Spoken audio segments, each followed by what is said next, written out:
یار یہ کسی بندے نے مجھ سے سوال کیا ہے، سورۃ فاتحہ امام کے پیچھے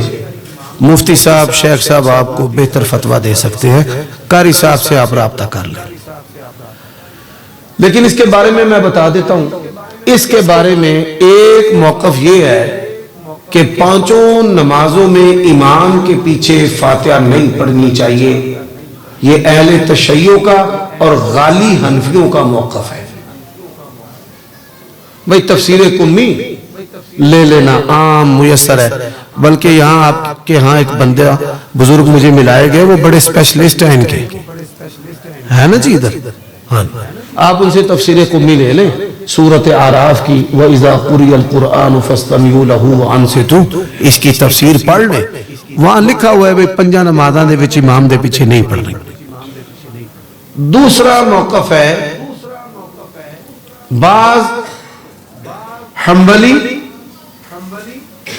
بعض عربی علماء اور بعض احناف کا کہ جہری میں آپ خاموش رہیں اور سری میں پڑھ لیں، اور امام بخاری رحمہ اللہ کا موقف ہے جز القراءت میں کہ تمام نمازوں میں پڑھیں، اور صحیح بخاری میں بھی ان کی یہ تبویب موجود ہے کہ وہ نمازیں جہری ہوں یا سری ہوں، قطع نظر اس بات کے کہ جمہور کدھر ہے، اہل حدیث یہ دیکھتا ہے کہ دلیل کدھر ہے۔ اگر کسی بندے کو جمہور پیارا ہے تو چلو ایک گل میں دے کے رکھنا تو میں نے جواب دے دے، پوری امت ایک طرف ہے، پوری امت کیا عصر کی نماز کا وقت جو ہے ایک مثل سائے کے مطابق ہے، حتیٰ کہ امام ابو حنیفہ رحمت اللہ علیہ ان کے دونوں شاگرد بھی اس مسئلہ میں ان کو چھوڑ گئے، پوری امت ایک طرف ہے۔ اور امام صاحب کہتے ہیں جی دو مثل،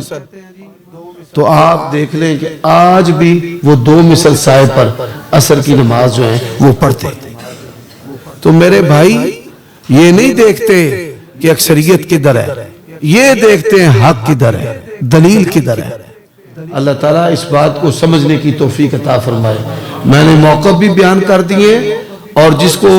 ہم نے اختیار کیا اور دلائل سے وزنی جانا ہے اس کے بارے میں بھی وضاحت کر دی، اور اس کی اتنی اہمیت ہے کہ امام بخاری رحمہ اللہ نے اس دور کے اندر تیسری صدی میں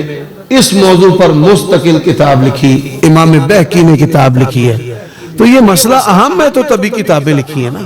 کہ یہ جی اہم نہیں ہے، غیر اہم بات ہے۔ اللہ سمجھنے کی توفیق عطا فرمائے۔